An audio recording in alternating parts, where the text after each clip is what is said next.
Welcome. If you're wondering how to find out if someone has added you on WhatsApp, you're in the right place. Knowing how to check your connections can enhance your messaging experience and help you stay connected with friends and family. Let's break down the steps to figure this out. First, check for a chat with the person. If you see an active chat in your WhatsApp, it means they have added you, and you have their number saved in your contacts.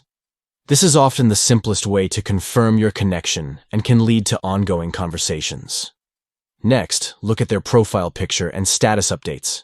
If you can see their profile picture and any status they post, it's likely they have your number saved as well. This mutual visibility is a good sign that you're both connected on the app and open to communicating. Finally, consider using the broadcast message feature. You can send a broadcast message to multiple contacts at once. If the person receives your broadcast, it indicates they have your number saved. This method not only checks your connection, but also allows you to reach out to several people simultaneously. By keeping these steps in mind, you can easily determine if someone has added you on WhatsApp. Thanks for watching, and happy chatting.